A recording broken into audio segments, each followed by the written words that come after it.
Welcome to వి3 news. లక్ష్యం సమాజహితం. నేను మహేష్. ముందుగా వార్తలను ముఖ్యాంశాలు. ఇక డీటెయిల్ చూస్తే రాష్ట్రంలో 27,000 ప్రభుత్వ పాఠశాలలను 4,000 కుదిస్తామన్న ముఖ్యమంత్రి రేవంత్ రెడ్డి వ్యాఖ్యలపై TRS chief Kalvakuntla Kavitha fire అయ్యారు.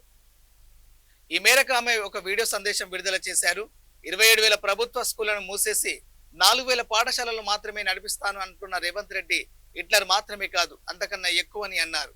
రేవంత్ తాలిబాన్, అందుకే ఆడపిల్లలు పేదలకు చదువులు దూరం చేసేందుకు ప్రభుత్వ స్కూళ్లు మూసేస్తామని అంటున్నారని విమర్శించారు. 11,000 కోట్ల ఫీ రియంబర్స్మెంట్ బకాయిలు చెల్లించకుండా విద్యార్థులకే ట్యూషన్ ఫీజులు ఇస్తామని చెప్పి జీవో నెంబర్ 7 తీసుకొచ్చారని, ఈ జీవో కారణంగా విద్యార్థులను ప్రైవేట్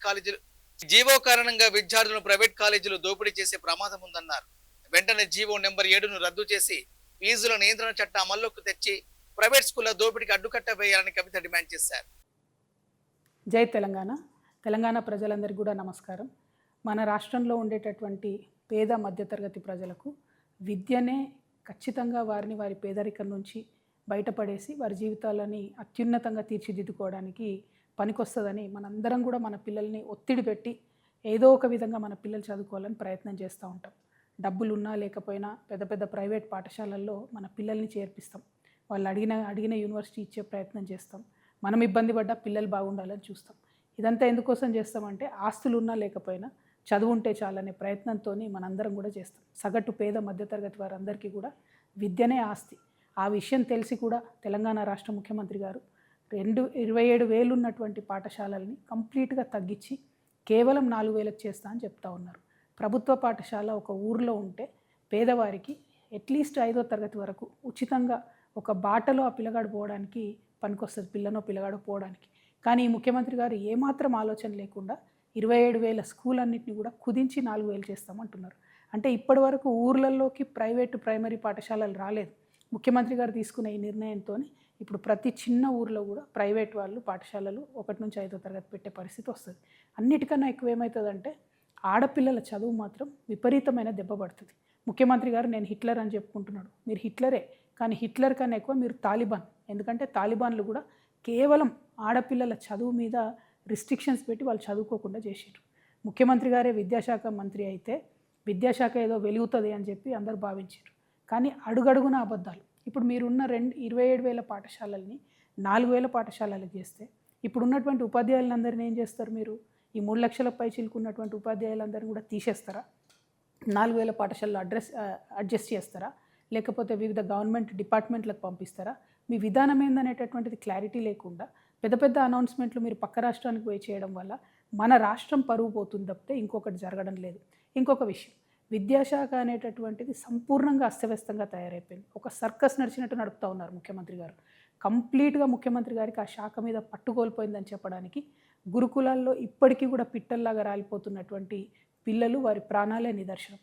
100 మంది పై చిలుకు చచ్చిపోయినా కూడా కనీసం ముఖ్యమంత్రి గారికి ఒక గురుకులం పోవడానికి కానీ గురుకులాల్ని రివ్యూ చేయడానికి కానీ టైం లేవు. కేజీబీవీ టీచర్స్ పాపం 10+2 చెప్తారు.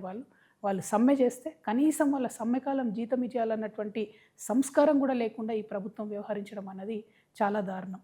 ఇక ఇంటర్మీడియట్ ఇంకొక పెద్ద జోక్. ముఖ్యమంత్రి గారు రివ్యూ చేసి రేపటి నుంచి ఇంటర్ బోర్డు ఉండదని చెప్తారు. ఈయన రివ్యూ చేసిన 2 రోజులకే ఇంటర్మీడియట్ బోర్డు వాళ్ళు ఇంటర్మీడియట్ నుంచి అఫిలియేషన్ ఇస్తాం, అప్లికేషన్ పెట్టుకోండి అంటే కోకొల్లలుగా ప్రైవేట్ వాళ్ళు అఫిలియేషన్ పెట్టుకుంటారు. ఈ 2 గొడవలు అవుతున్నటువంటి సందర్భాల్లో మళ్ళీ ఒక స్టేట్మెంట్ వస్తుంది, లేదు ఈ సంవత్సరం ఇంటర్మీడియట్ బోర్డు కొనసాగుతుంది, నెక్స్ట్ ఇయర్ 10+2 విధానం వస్తుంది అని చెప్పి. ఆ గొడవ అవుతుంటే ఇప్పటి వరకు ఇవాళ స్కూల్స్ స్టార్ట్ అయ్యి intermediate colleges, junior colleges start అయ్యి 7-8 డేస్ అవుతుంది. June 1కి స్టార్ట్ అయినాయి.